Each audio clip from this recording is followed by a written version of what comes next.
नमस्कार दोस्तों, यूपीएससी हिंदी के स्टडी प्लेटफॉर्म में आप सभी का स्वागत है। और आज का जो चैप्टर है वो है मॉनसून। तो सबसे पहले थोड़ा सा थ्योरी देखेंगे और थ्योरी देखने के बाद मैं अपने सेल्फ रिटन नोट्स लिख लिख करके आपको हर बार की तरह अच्छे से समझाऊंगा। अगर किसी का कंसेप्ट नहीं क्लियर है मॉनसून को लेकर के या वर्षा को लेकर के, पश्चिमी विक्षोभ को लेकर के, तो मैं आशा करता हूँ कि आज बिल्कुल क्लियर करने की कोशिश करूँगा। और अगर पहले से क्लियर है तो चीज़ें रिवाइज हो जाएंगी। चलिए, सबसे पहली बात है कि मॉनसून क्या होता है। तो मॉनसून का जो उत्पत्ति है, ओरिजिन है, वो अरबी भाषा के एक मौसम से हुई है, ठीक है, जो यहाँ पर लिखा हुआ है, और जिसका अर्थ होता है मौसम या ऋतु से, ठीक है। बेसिकली जो हवाएं बह रही हैं, ठीक है, आसपास में आपके, तो ये जो हवाएं बहती हैं या पवनें बह रही हैं, इनमें सीज़न के साथ से, मतलब मौसम के हिसाब से, जिस हिसाब से भी चेंज हो रहा है वही कारण बनता है वर्षा का, ठीक है। तो इसी को जोड़ दिया जाता है मॉनसून से। मींस अगर इंग्लिश में डायरेक्टली कहूँ तो seasonal change in the direction of wind, इसी को कहते हैं मॉनसून, ठीक है। यानी कि हवाओं का ऋतुओं के हिसाब से जो परिवर्तन होता है वही मॉनसून कहलाता है, ठीक है। अब बेसिकली ये जो वर्ड यूज़ हो रहा है, चूँकि अरब से उत्पत्ति है, तो अरब, ठीक है, अरब के जो देश हो रहे हैं वहाँ पर भारत और इंडियन सब कॉन्टिनेंट पूरा, यानी कि थोड़ा सा, तो भारत, अफगानिस्तान, पाकिस्तान, बांग्लादेश, ये सब जो एरिया है ये इंडियन सब कॉन्टिनेंट में आएगा। तो यहाँ पर बारिश होती है। एक चीज़ और बताना चाहता हूँ कि जो बारिश होती है वो दो भागों में हो रही है। पहली जो बारिश हो रही है वो उसको आप जानेंगे कि दक्षिण पश्चिम मानसून के द्वारा हो रही है। अभी ये चीज़ बिल्कुल क्लियर करूँगा, ठीक है, बस अभी सुन लीजिए। और दूसरी जो बारिश हो रही है वो समझ लीजिए कि उत्तरी पूर्वी मानसून के द्वारा हो रही है, जिसको रिट्रीटिंग भी कह रहे हैं, रिट्रीटिंग मानसून यानी कि लौटता मानसून, ठीक है। तो जो पहली बारिश है वो लगभग 80% कंटेन करती है और उत्तरी पूर्वी वाली 20% या 17% के आसपास भारत में बारिश करती है, ठीक है। भारत में सक्रियता कब से कब तक रहती है, तो सारी स्टैंडर्ड बुक्स में, इवन जीसी लियोंग में भी यही डेटा दिया हुआ है कि आप जून से लेकर के सितंबर तक का जो महीना है वहाँ पर मानेंगे कि मानसून आ रहा है या रेनी सीजन है, ठीक है। वहीं आप स्टार्टिंग के मंथ्स में ये मानेंगे कि ये जो है कोल्ड एंड ड्राई सीजन है, ठीक है। And hot and dry season, sorry, starting के मंथ में हॉट एंड ड्राई सीजन होता है मार्च टू जून, मिड जून तक लेते हैं, और कोल्ड एंड ड्राई सीजन होता है अक्टूबर से फरवरी तक का, ठीक है। तो वो बातें भी मैं जीसी लियोंग की भी कुछ कुछ बता दूंगा। मैंने कहा है कि मैं बहुत सारे सोर्सेज यूज करके एक निचोड़ बनाता हूं आप लोगों के लिए, ठीक है।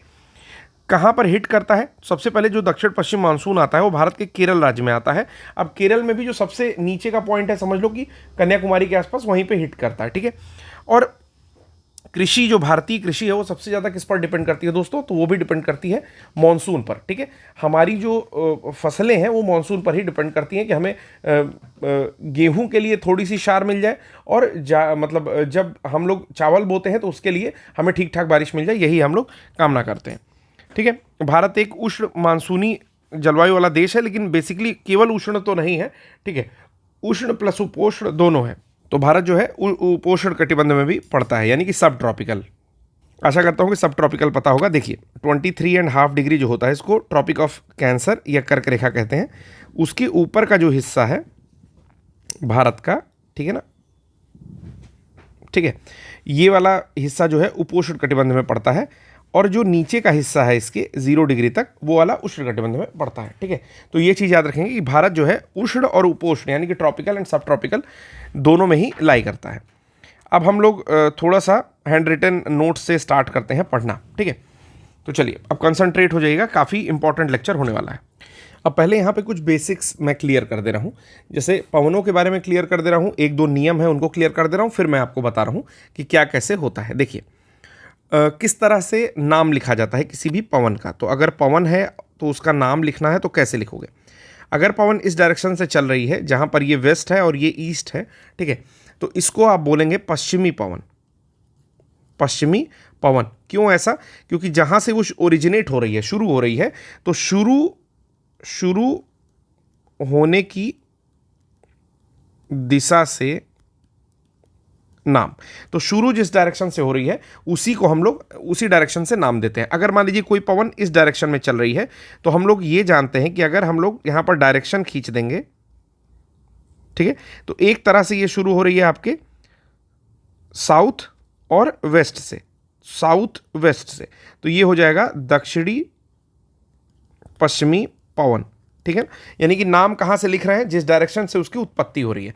तो पहला बेसिक्स ये क्लियर करना था, तो ये चीजें क्लियर हो गई। दूसरा बेसिक क्या है, दूसरा है फेरल का नियम। फेरल एक व्यक्ति हैं जिनका नियम पढ़ना बहुत जरूरी है, ठीक है। चूंकि पृथ्वी घूम रही है, अपने अक्ष पर घूमती है, अगर अर्थ में बना दूं, ठीक है, जो कि लगभग 23.5 डिग्री के झुकाव के साथ, ठीक है, तो ये अपने अक्ष पर घूमती है, उसके साथ साथ ये सूर्य का भी चक्कर लगाती है, सूर्य जहां भी हो उसका भी चक्कर ये लगा रही है, ठीक है। तो जब भी इस तरह की गति होती है, जैसे एक चीज और मैं इसका एग्जाम्पल दे सकता हूं आपको, जो सेल्फी पॉइंट्स बनते हैं दोस्तों, ठीक है ना, जो सेल्फी पॉइंट्स बनते हैं, जो घूमते रहते हैं, लोग इसके ऊपर खड़े हो जाते हैं ऐसे, ठीक है, और हाथ में सेल्फी फ़ोन ले लेते हैं और यहाँ पर दांत निकाल देते हैं अपना, ठीक है। तो अगर ये केवल घूमता रहता है, अब मैं ये कहूँ कि ये एक ऐसी रॉली पे हो जो कि ये पूरा भी घूमता रहे, ऐसे ऐसे भी घूमता रहे, ठीक है, तो यहाँ पर दो फोर्स काम करेंगे। तो एक फोर्स को बोलते हैं आपका, मतलब ऐसे समझ लीजिए, जो कुमुलेटिव फोर्स होगा उसको बोलेंगे कोरोलिस फोर्स, ठीक है। तो फेरल ने कहा कि पृथ्वी चूंकि ऐसे घूमती है तो यहाँ पर कोरोलिस बल लगता है। क्या लगता है? कोरोलिस बल लगता है। अब देखिए कंसेप्ट इनका क्या था। फेरल ने कहा कि हवा एक गतिशील वस्तु है और इसके ऊपर कोरोलिस बल के प्रभाव का मैं अध्ययन कर रहा हूं। इस अध्ययन से यह पता चलता है कि उत्तरी गोलार्ध में पृथ्वी को अगर दो भागों में बांटा जाए तो ऊपर का भाग हो जाएगा उत्तरी गोलार्ध, ठीक है ना। तो उत्तरी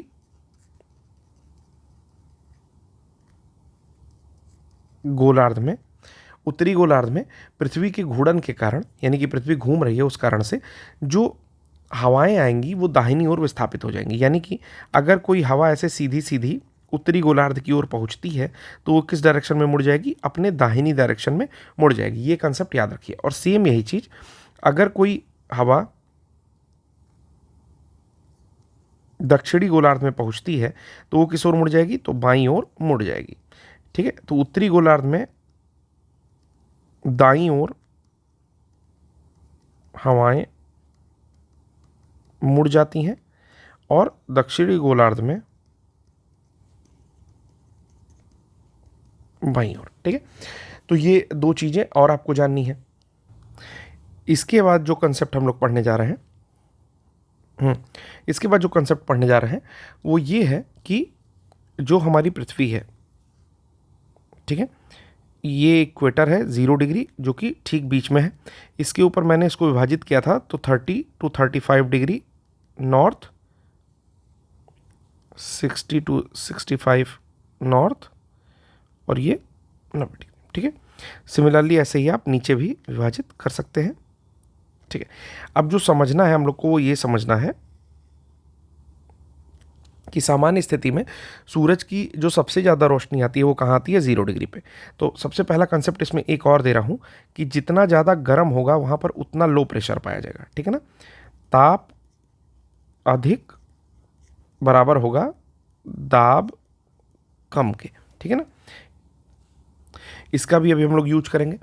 इसके साथ साथ एक कंसेप्ट और है व्यापारिक पवनों का, ठीक है। तो पहले समझ लेते हैं कि व्यापारिक पवनें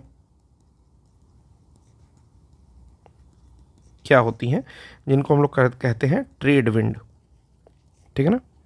चलिए आ जाइए, ट्रेड विंड जो है किसको कहते हैं?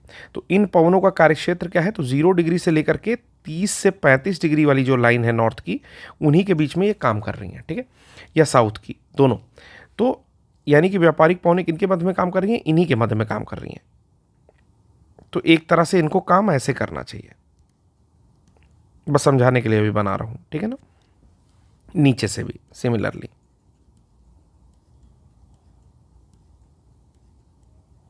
ठीक है। अब ये जो मैंने डायरेक्शन दिखाई, अगर इस पर हम लोग फेरल का नियम लगा दें तो जो ऊपर वाले हैं और नीचे वाले, ये स्थिति होगी पवनों की जबकि पृथ्वी रुकी हुई है। लेकिन दोस्तों आपको पता है कि पृथ्वी घूम रही है तो फेरल का नियम लगेगा।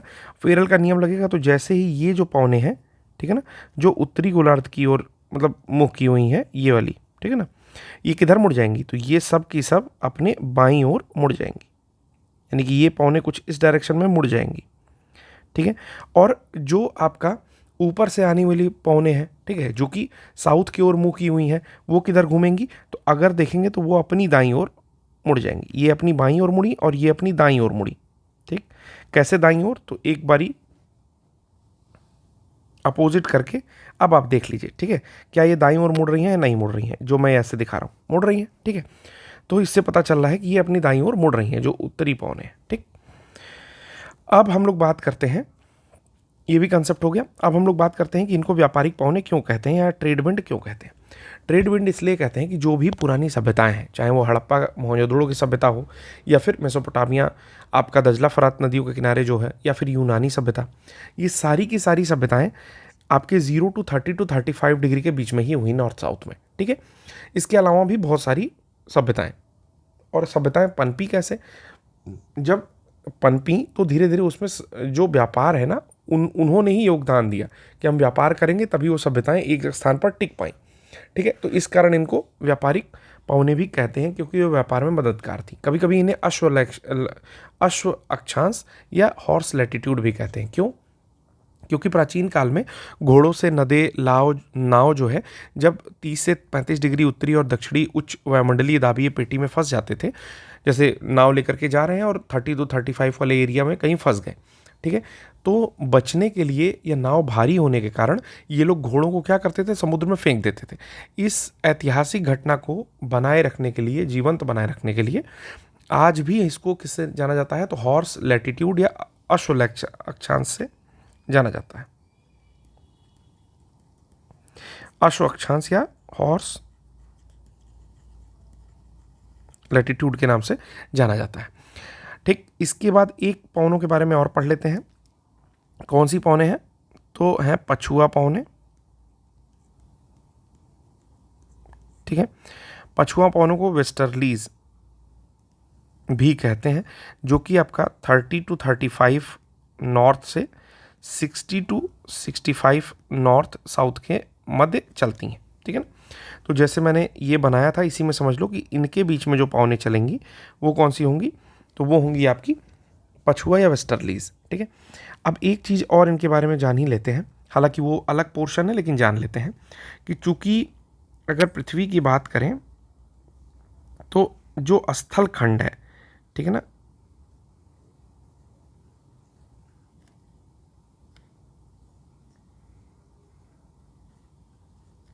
ठीक, तो स्थल खंड जो है वो पृथ्वी के ऊपरी भाग में ज़्यादा है। स्थल खंड जो है वो पृथ्वी के ऊपरी भाग में ज़्यादा है, नीचे कम है, ठीक है ना, ठीक, नीचे कम है। तो इस कारण से क्या होता है कि ऊपर जो आपकी पछुआ पवनें चलती हैं वो लड़ करके चलती हैं, यानी कि वेस्टर्लीज फ्लो जो होता है वो ऊपर काफ़ी परेशानी के साथ चलता है। क्यों? क्योंकि 80% लैंड है और 20%, लेकिन साउथ में, मतलब कि सदर्न हेमिस्फीयर में ऐसा नहीं है, 20% लैंड है। इसीलिए यहाँ पर जो वेस्टर्लीज होती हैं, यानी कि पछुआ पवनें होती हैं, वो बहुत स्मूथली फ्लो करती हैं। तो इनका नाम रखा जाता है, क्या क्या नाम रखा जाता है, जैसे 40 डिग्री दक्षिणी अक्षांश को हम लोग बोलते हैं गरजता चालीसा। इसी प्रकार 50 डिग्री दक्षिणी अक्षांश को प्रचंड पचासा और चीखता साठा, ठीक है ना। इंग्लिश में अलग अलग नाम है, रोरिंग है, ऐसा करके कुछ, मुझे एग्जैक्टली नहीं पता है, ठीक है। कोशिश कर रहा हूँ बताने की। तो रोरिंग 40s होता है, गरजता वाले को कहते हैं, ठीक है ना। फ्यूरियस 50s होता है, प्रचंड 50 को कहते हैं, और श्रीकिंग 60s होता है, चीखता 60 कहते हैं। अब इसके ऊपर जो बचती हैं वो 60 से 65 डिग्री से 90 डिग्री वाले को हम लोग ध्रुवीय पवनें कहते हैं, ठीक है, पोलर विंड्स कहते हैं। अब हम लोग डायरेक्टली स्टार्ट करते हैं कि इंडिया में मानसून कैसे आ रहा है, ठीक। तो उसको समझने के लिए एक छोटा सा हम लोग को फोटो बनाना पड़ेगा। फोटो बनाते हैं, तब तक आप लोग ध्यान देते रहिएगा, ठीक है। चलिए, बात शुरू होती है इक्वेटर से। बात इतनी बिगड़ जाती है कि बात पहुंच जाती है इक्वेटर पे, ठीक है। और यहाँ पर है आपका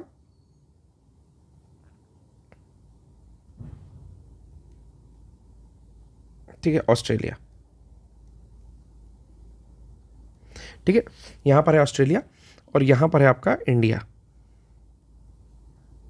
ठीक है, ये है इंडिया,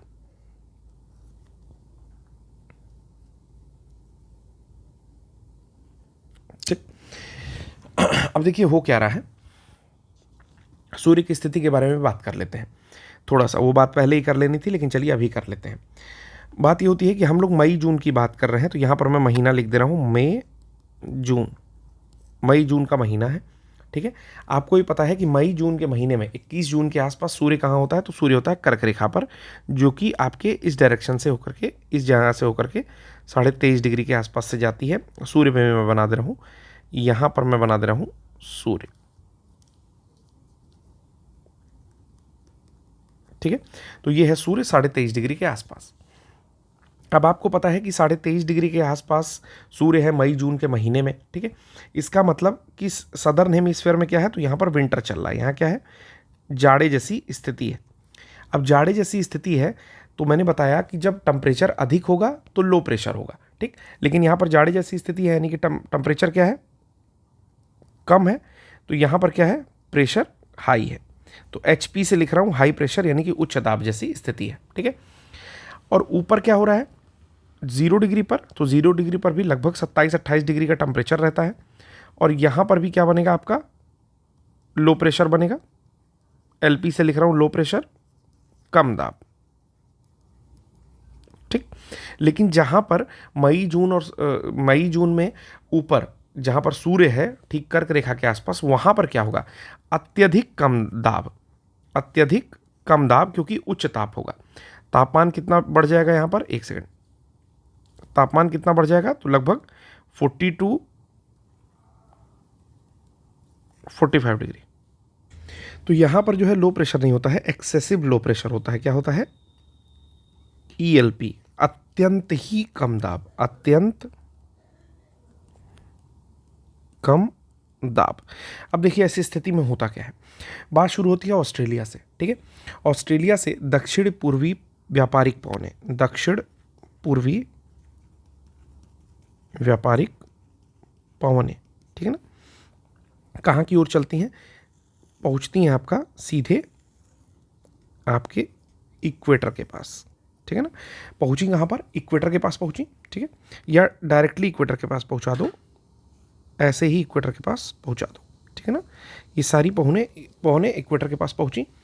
और आपको पता है कि जैसे ही उत्तरी गोलार्ध में आएंगी, किधर घूमेंगी, दाईं ओर घूमेंगी, तो ये घूमती हैं दाईं ओर। अच्छा, एक बात और, कि ये यहाँ पहुँची क्यों, इसलिए पहुँची क्योंकि यहाँ पर लो प्रेशर है और यहाँ पर हाई प्रेशर है, ठीक है ना। तो कम दाब वाले क्षेत्र की ओर वो पहुँच जाएंगी जो भी पवनें बह रही हैं, ठीक है। तो दक्षिणी पूर्वी व्यापारिक पवनें खींच करके, यानी कि कम दाब की ओर पहुँच जाएंगी, पहले इक्वेटर के पास पहुँचेंगी, लेकिन इक्वेटर के पास पहुँचते ही आपका जो फेरल का नियम है वो काम करेगा और तुरंत ही वो दाहिनी ओर अपने मुड़ जाएंगी उत्तरी गोलार्ध में। और उत्तरी गोलार्ध में दाहिनी ओर मुड़ते ही उनको पता चलेगा कि कहीं पर अत्यंत कम दाब भी उपस्थित है, यानी कि एक्सेसिव लो प्रेशर है। कहाँ एक्सेसिव लो प्रेशर है, तो हिमालय के उस पार, यानी कि उत्तरी क्षेत्र में कम दाब है और आपके थार के मरुस्थल के पास भी एक्सेसिव लो प्रेशर है। अब वो क्या होगा कि उत्तरी मैदान की ओर पहुंचने लगेंगी, मतलब थार मरुस्थल की ओर पहुंचने लगेंगी। अच्छा, पहुंचने के बाद होगा क्या, सबसे पहले हिट करेंगी आपके केरल वाले पोर्शन को, सबसे पहले हिट करेंगी केरल वाले पोर्शन को। अब इसको ब्रॉडली देख लेते हैं कि क्या क्या हो रहा है, ठीक है। तो पहली चीज ये हो रही है कि सूर्य की उपस्थिति कहाँ है, उत्तरी गोलार्ध में, ठीक है, मई जून के आसपास की बात है। दूसरी चीज क्या हो रही है कि दाब की स्थिति है, क्या है, एक्सेसिव लो प्रेशर, ELP कहां पर है, उत्तरी क्षेत्र में, यानी कि थार वाले एरिया में भी है, ठीक है ना। और कहां पर है, विषुवत क्षेत्र में लो प्रेशर है, ELP नहीं है, ठीक है ना। और ऑस्ट्रेलियाई क्षेत्र में क्या है, हाई प्रेशर है, ठीक है ना। तो कैसे पवनें चलेंगी, high pressure to low pressure गमन करेंगी। तीसरी चीज है कि स्रोत क्या है पवनों का, तो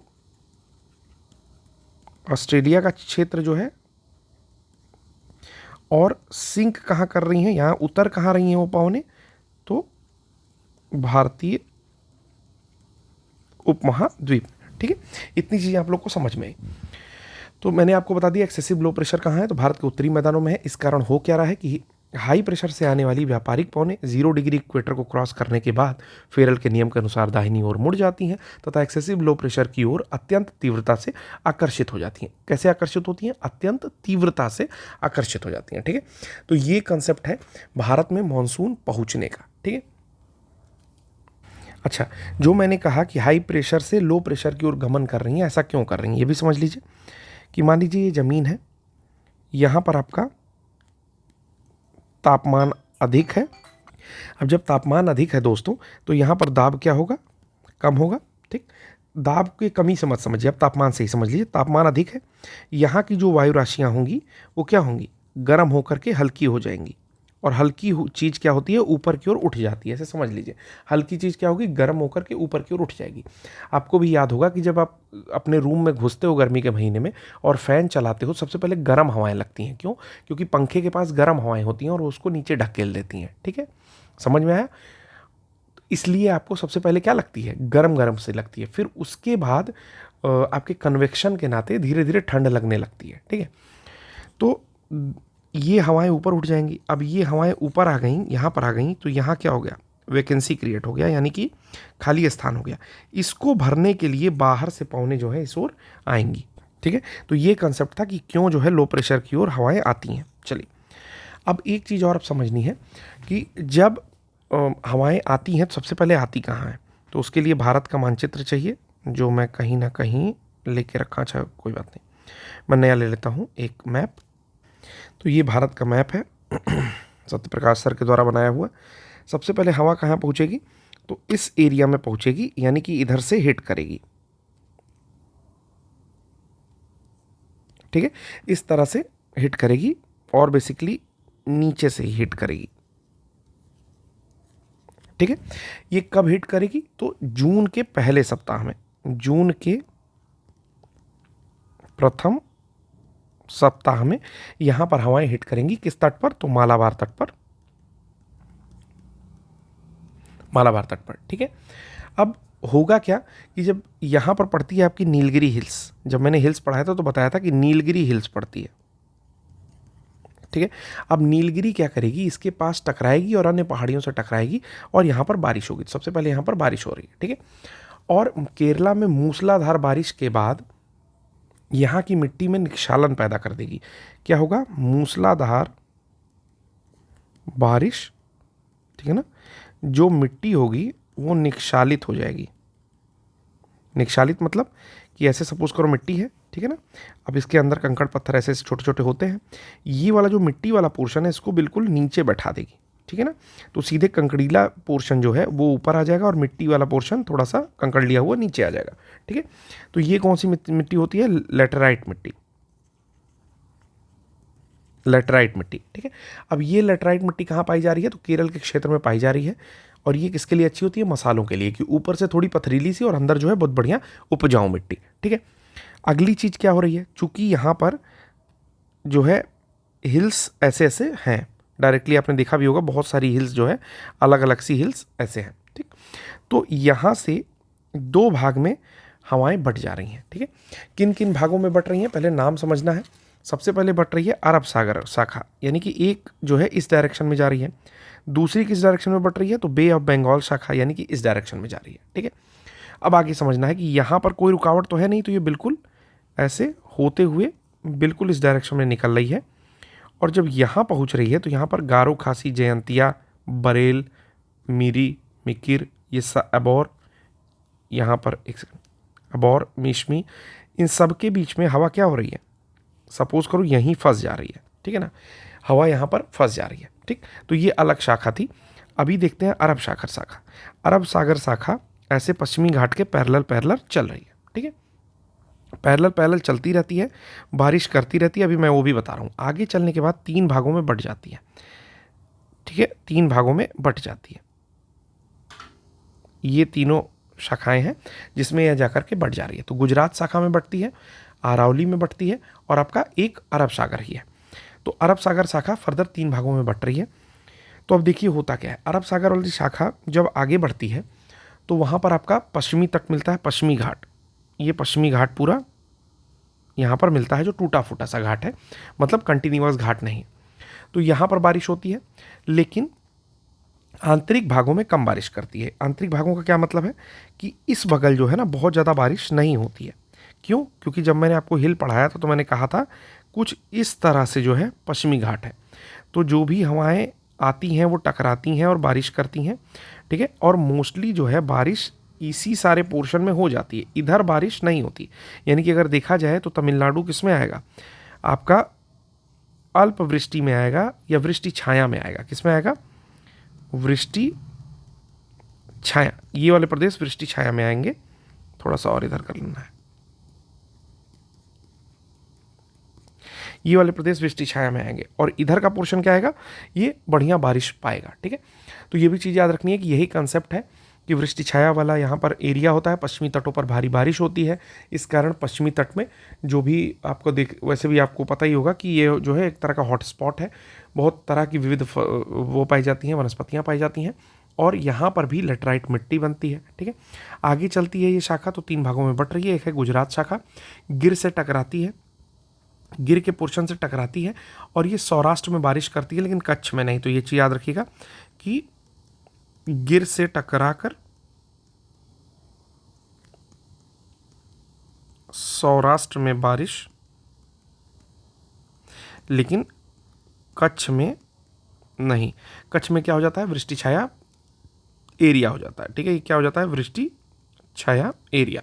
दूसरा होता है अरावली वाली, तो आपको पता है कि अरावली ऐसे फैली हुई है, तो ये देखिए अरावली शाखा अब इसी के ये पैरेलल ही जा रही है। तो जब पैरेलल रहेगी तो इसको अरावली रोकेगा नहीं, और जब रोकेगा नहीं तो बारिश नहीं होगी। इसीलिए राजस्थान के इस इलाके में बारिश नहीं होती है। मानसून ऊपर से जितना भी है वो ऊपर से निकल जाता है, पहुँचता है दिल्ली के पास, ठीक है। दिल्ली के पास पहुँचता है तो यहाँ पर है रायसीना, थोड़ा सा नीचे दिखाना था लेकिन चलिए मैं ऊपर ही दिखा दिया हूँ। तो थोड़ा सा नीचे रहेगा ये इलाका, ठीक है। तो रायसीना हिल्स है, छोटी हिल है, लेकिन वहाँ पर थोड़ी बहुत बारिश करती है और सीधे पहुँचती है उत्तराखंड के पास जहाँ शिवालिक से टकरा जाती है। तो दूसरी शाखा क्या होती है कि दूसरी शाखा रायसीना दिल्ली में हल्की बारिश, ठीक है ना, और शिवालिक में भारी उत्तराखंड में, ठीक है ना, और गुजरात का तो मैंने बता दिया था, ये सेकंड शाखा है, ठीक है ना। इसके बाद तीसरी वाली जो शाखा है ये आपके विंध्य और सतपुड़ा के बीच में जाती है, मैकाल के आसपास बारिश करती है, ठीक है ना। तो ये भी चीज़ें आपको क्लियर हो गई होंगी। अब हम लोग देखते हैं आपका बे ऑफ बंगाल वाली शाखा, तो इसको दूसरे मैप पर देख लेते हैं। तो आइए, ये जो बे ऑफ बंगाल वाली शाखा है जिसको कोई रुकावट नहीं थी, उसको सीधे यहाँ की गारो, खासी, जयंतिया, बरेल, इन सब हिल्स के पास पहुँचते ये क्या होती है, यहीं पर मडराने लगती है, ठीक है। यहाँ पर बेसिकली ये हवाएं फंस जा रही हैं, ठीक है। तो यहाँ अच्छा एक चीज़ मैंने जो इसमें नहीं बताई वो भी बता दे रहा हूँ। देखिए जब ये शिवालिक के पास पहुँचती है ना और शिवालिक में भारी बारिश करती है तो यहाँ पर ग्लेशियल लेक आउटब्रस्ट फ्लड होता है, जिसको बोलते हैं ग्लॉफ, GLOF, ठीक है ना। यानी कि जो भी वहाँ पर ग्लेशियल लेक होती हैं उनके फटने के कारण जो बाढ़ आती है उन्हीं को हम लोग ग्लेशियल लेक आउटब्रस्ट फ्लड कहते हैं, ठीक है। यहाँ पर आओगे तो जो बे ऑफ बंगाल वाली शाखा आती है उसमें कोई रुकावट नहीं है, आता ही ये क्या करती हैं, गारो, खासी, जयंतिया से टकराती हैं और विशेष आकार के कारण, ये विशेष आकार में फंसाने के लिए ही बनी हुई हैं। यहाँ पर किर अबोर, ठीक है ना, मिश्मी, ठीक है, तो इसी में इसको फंसा लेती हैं। और ये कम ऊंचाई के कारण ऊपर के जो कुछ मानसून निकलते हैं मिकिर से टकरा कर असम में बारिश करते हैं। कुछ मानसून क्या करेगा, मिकिर से टकरा कर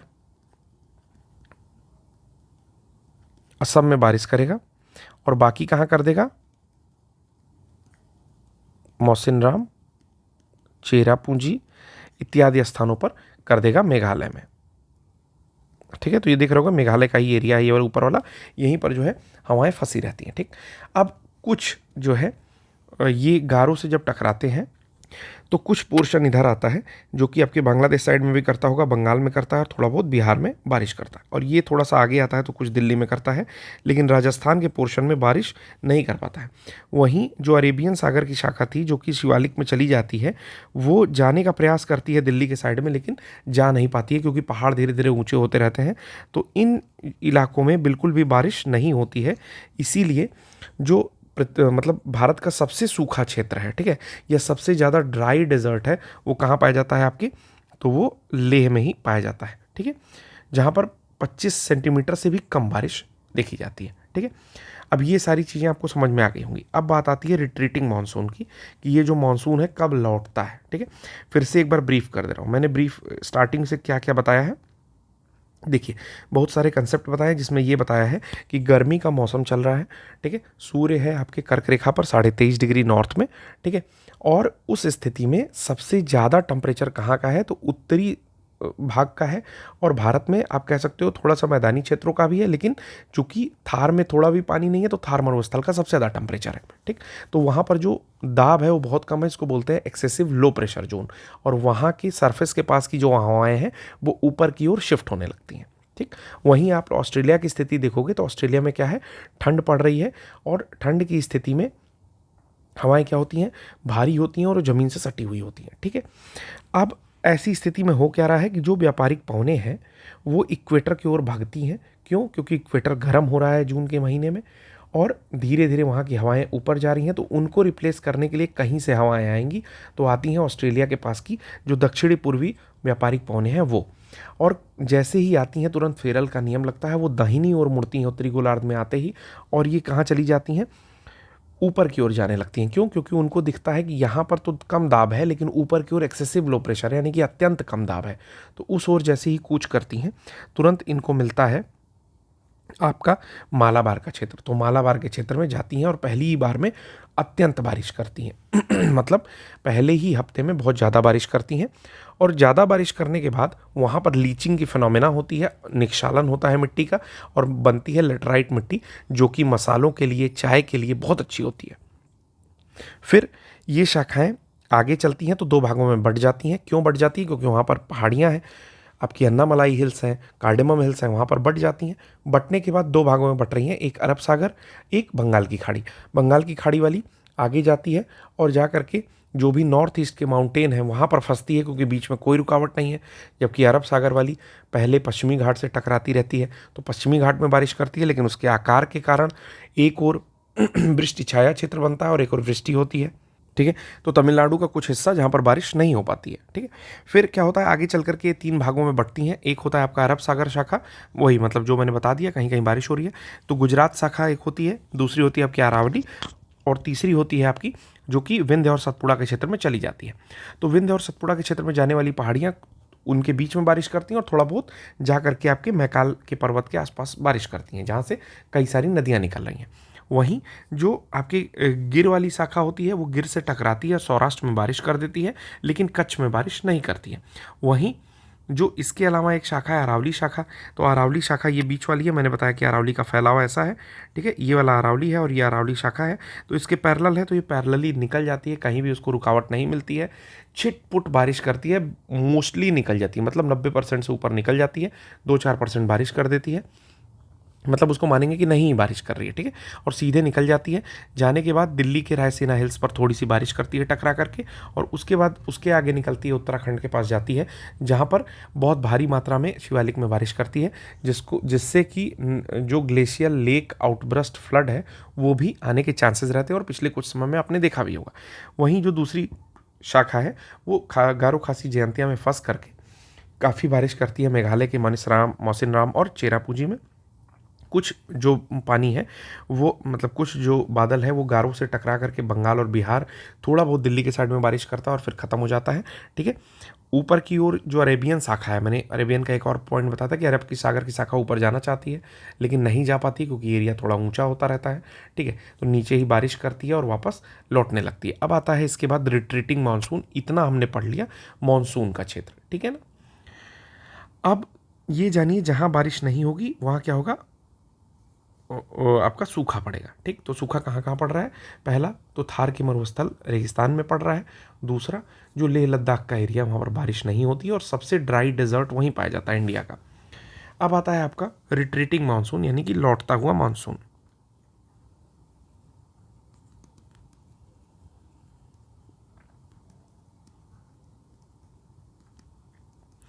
यानी कि यही जो अभी तक बादल गया है या बारिश होने के लिए पवने लेकर के बादल गई हैं, वही लौटेगा। तो देखिए किस तरह से लौटेगा। एक अगर इंडिया की फोटो बनाई जाए,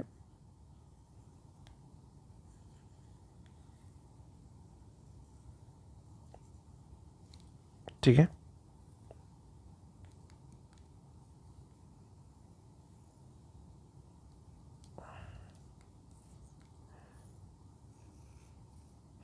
ठीक है। तो देखिए सबसे पहला किधर से लौटेगा, आप ध्यान दीजिएगा, पहला दूसरा करके समझाऊंगा। पहला जो है इधर से लौटेगा, जो गया था अरब सागर वाली जो गई थी। ठीक, तो इसके पास पानी ही नहीं है, क्योंकि अगर पानी होता तो ऊपर बारिश कर देता, ऊपर भी बारिश नहीं कर पाया, चढ़ भी नहीं पाया, तो टकरा करके तुरंत वापस लौटेगा। तुरंत का मतलब 1-2 महीने बाद। ठीक है, मतलब अभी तक हमने जुलाई से लेकर के सितंबर तक का पढ़ा, अब सितंबर के आसपास वो लौटना शुरू करेगा। ठीक है, तो इसके पास पानी नहीं है तो कहीं भी बारिश नहीं करेगा, और अरावली किसी को रोकती नहीं है क्योंकि उसी डायरेक्शन में आ रही है, तो बारिश ही नहीं होगी। ठीक है, तो पहली शाखा से कोई बारिश नहीं हो रही है। ठीक है, दूसरी शाखा कौन सी है कि जो दिल्ली के आसपास आई थी, ये आपकी राजमहल की पहाड़ियों से टकराएगी और वापस जाते हुए कहाँ पहुँचेगी? बे ऑफ, तो राजमहल की पहाड़ियों से टकरा करके अब इधर ये बे ऑफ बंगाल की ओर मुड़ेगी, और बे ऑफ बंगाल से पानी क्या लेगी? यहाँ से नमी लेगी। ठीक है, नमी लेने के बाद मुड़ते हुए आएगी, कहाँ बारिश करेगी? तो थोड़ा बहुत आंध्र प्रदेश में, मोस्टली तमिलनाडु के पोर्शन में बारिश करेगी। कहाँ बारिश करेगी? तमिलनाडु के मोस्ट ऑफ द पोर्शन में बारिश करेगी। क्या केरल में बारिश करेगी? तो केरल में बारिश नहीं करती है, केवल लौटता मानसून तमिलनाडु में बारिश करता है, और थोड़े हिस्से में आपका आंध्र प्रदेश में भी बारिश करता है। ठीक है, तो ये चीज़ याद रखेंगे कि केरल इस समय वृष्टि छाया प्रदेश में पड़ेगा। ठीक है ना, लीवर्ड साइड में पड़ेगा। ठीक है, इसके साथ साथ एक काम और ये करती है कि ये जो हवाएं लौट करके आती हैं, ये जो आपका हिस्सा है, कौन कौन सा हिस्सा? उड़ीसा और मोस्ट ऑफ द उड़ीसा और आंध्र, यहाँ पर चक्रवात इन्हीं के कारण पैदा होगा, मतलब कि रिट्रीटिंग मानसून के कारण जो होता है चक्रवात आते हैं। तो दक्षिण पश्चिमी मानसून किसको कह रहे हैं, ये तो मैंने बताया ही नहीं। देखिए, जब फेरल के नियम से हवाएं मुड़ रही थी, तो सबसे पहले दक्षिण पश्चिम की दिशा से एंट्री ले रही थी। ठीक है, इसलिए इसको बोलते हैं दक्षिण पश्चिम मानसून। लेकिन जब हवाएं वापस लौट रही हैं, तो किस डायरेक्शन से लौट रही हैं?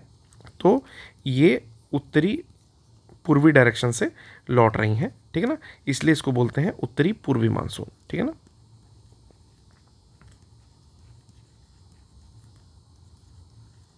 या रिट्रीटिंग, या वापस जाता हुआ लौटता हुआ मानसून। तो 80% बारिश जो है इसके द्वारा होती है, और लगभग 17 से 20% बारिश जो है इसके द्वारा होती है। ठीक है, तो इतनी चीज़ें आप लोगों को समझ में आ गई होंगी। इसके बाद एक पॉइंट और पढ़ लेते हैं, इसका नाम है वेस्टर्न डिस्टर्बेंसेस। देखिए, वेस्टर्न डिस्टर्बेंसेस समझने के लिए हम लोगों ने ये जान लिया था कि वेस्टर्लीज क्या होती हैं। ठीक है, अभी आप समझो कि ये जो आपका अफ्रीका वाला पोर्शन है,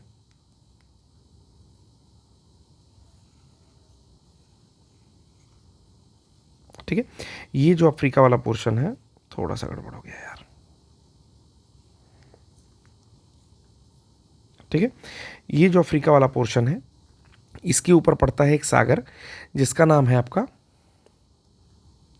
भूमध्य सागर। ठीक है, अब यहाँ पर एक चीज़ और देखने को मिलती है कि जैसे सपोज करो ये इंडिया है। ठीक है, जब सूर्य आपका यहाँ रहता है जून के महीने में या मई के महीने में, ठीक है, तो जो वेस्टर्लीज चल रही हैं वो अपने प्लेस पर चलती हैं, यानी कि साइबेरिया के पास चलती हैं।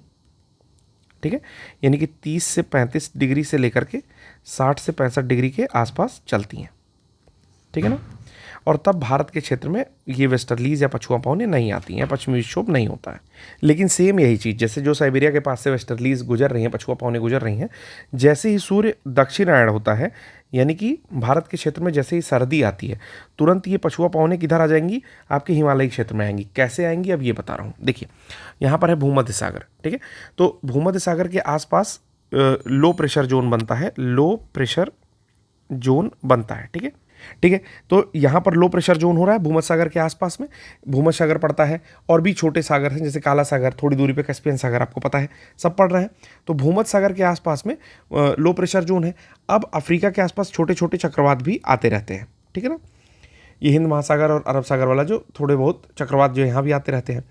लेकिन जब सूर्य दक्षिणायण होता है, मतलब जब सूर्य आपके नीचे की साइड आ जाएगा, तो जो अभी तक वेस्टर्लीज ऊपरी अक्षांश यानी कि 30 से 60 डिग्री के मध्य चल रही थी, वो शिफ्ट होकर के नीचे आती हैं। और जैसे ही नीचे आती हैं तुरंत यहाँ पर हिंदकुश और यहाँ हिमालय पर्वत मिल जाता है, ठीक है ना। यहाँ हिमालय पर्वत, यहाँ हिंदकुश, ठीक है ना, और अन्य पर्वत मिलते हैं। अब ये वेस्टर्लीज जो कि ऐसे बहते हुए आ रही हैं, ये भूमध्य सागर के आसपास जो लो प्रेशर जोन है या बहुत सारी जो भाप बन रही हैं, उन सबको उड़ा करके क्या करेंगी, लेती आएंगी। मतलब ऊपरी अक्षांश से लेकर के आएंगी। लेकिन जब इधर जो है दक्षिणायन होने से पूरी बेल्ट नीचे से शिफ्ट हो रही है, तो हिंदकुश के पास वो दो भागों में बट जा रही हैं। फिर से मैं एक बारी क्लियर करता हूँ। जैसे भूमध्य सागर के पास हो क्या रहा है कि एक्स्ट्रा ट्रॉपिकल साइक्लोन आते हैं। एक्स्ट्रा ट्रॉपिकल साइक्लोन का मतलब ये हुआ कि ट्रॉपिक्स पर जैसे दो तरह की हवाएं बैठती हैं। देखिए, पोलर रीजन से, देखिए इस रीजन से, पोलर रीजन जो है, यहाँ से आती है आपकी ठंडी हवाएं और यहाँ से उड़ती हैं गर्म हवाएं, और ये दोनों मिला करके एक साइक्लोन निर्माण कर रही हैं, एक्स्ट्रा ट्रॉपिकल साइक्लोन, जो कि मेडिटेरेनियन सी के पास में आ रहा है। ठीक है, अब मेडिटेरेनियन सी के पास में लो प्रेशर जोन भी बन रहा है, तो इसीलिए वो वहाँ पर उतरता है और फिर वहाँ से हवाएं फ्लो होती हैं जेट स्ट्रीम के द्वारा आगे की ओर। किधर की ओर, तो अपने ईस्ट साइड में फ्लो होती हैं, यानी कि इंडिया के साइड में, अफगानिस्तान, पाकिस्तान, इंडिया, ईरान के साइड में फ्लो होती हैं। ठीक है, और ये जब हवाएं फ्लो हो रही हैं तो अपनी नमी कहाँ से उठाती हैं, जो कैस्पियन सी बीच में पड़ रहा है, जो मैंने आपको बताया, या काला सागर जो पड़ रहा है, वहाँ से नमी उठाती हैं। ठीक है, और ये बहुत ही हाइट पर चलने वाली हवाएं होती हैं। लेकिन जैसे ही भारतीय क्षेत्रों में प्रवेश करती हैं तो हिंदकुश में या फिर हिमालय उसके लिए अवरोध का काम करता है। अब हिमालय जब अवरोध का काम करता है तो हिमालय उसको दो भागों में टोटली डिवाइड कर देता है। ठीक है, तो मैं इसको मैप में भी एक बारी दिखाऊंगा, लेकिन आप ये जान जाओ, दो भागों में डिवाइड कर देता है। ठीक है, तो जब दो भागों में डिवाइड कर देता है तो जो ऊपरी हिस्सा है हिमालय का, ठीक है ना, वहाँ पर स्नोफॉल होता है, यानी कि ऊपरी हिमालय में स्नोफॉल होता है। आंतरिक हिमालय में भी थोड़ी बहुत बारिश होती है, लेकिन पश्चिमोत्तर भारत में, ठीक है, और आपके दिल्ली, पंजाब, राजस्थान, नॉर्थ ईस्ट के इलाकों में ये जाड़ों में बारिश करता है, जाड़े में बारिश करता है। ठीक है, क्यों, क्योंकि मैंने बताया भी कि सूर्य दक्षिणायन हो रहा है, यानी कि भारत में अब क्या है, जाड़े का समय चल रहा है। और सारी बारिश क्यों हो रही है, एक्स्ट्रा ट्रॉपिकल साइक्लोन जो कि भूमध्य सागर के लो प्रेशर जोन के कारण वहाँ पर उतरते हैं। कैसे उतरता है तो ये भी बता दिया कि ऊपर से आने वाली ठंडी हवाएं पोलर से, और नीचे से आने वाली गर्म हवाएं जब देखती हैं कि यहाँ पर लो प्रेशर है तो वहाँ पर उतर जाती हैं, और जो आपकी जेट स्ट्रीम है वो उसको बहा करके भारत, मतलब ईरान, अफगानिस्तान, पाकिस्तान और भारत में ले आती हैं, और छिटपुट बारिश हर जगह होती रहती है। ठीक है, तो ये जो फिनोमेना है इसी को हम लोग बोलते हैं आपका पश्चिमी विक्षोभ, क्योंकि पश्चिम से आ रहा है, और विक्षोभ यानी कि विक्षोभ की स्थिति ला रहा है या डिस्टर्बेंस क्रिएट कर रहा है, यानी कि जो भी फिनोमेना नॉर्मल चलती है उसमें डिस्टर्बेंस क्रिएट करता है। तो ये भी हमने पॉइंट देख लिया। अब हम लोग को क्या देखना है, हम लोग को करने हैं क्वेश्चंस, ठीक है ना, और अलग अलग हवाओं का नाम। तो ये दोनों चीज़ें हम लोग नेक्स्ट लेक्चर में देख लेंगे, और जो भी टॉपिक होगा उसको फिर नेक्स्ट लेक्चर में करेंगे। तो आज के लिए बस इतना ही। अगर लेक्चर कहीं समझ में नहीं आया है तो एक बारी फिर से कमेंट करिएगा। थोड़ी बहुत चीज़ें जो कंफ्यूजिंग लगी हैं उसको मैं फिर से क्लियर कर दूंगा, लेकिन ये चैप्टर क्लियर हो जाना चाहिए। ठीक है, तो आज के लिए बस इतना ही। धन्यवाद।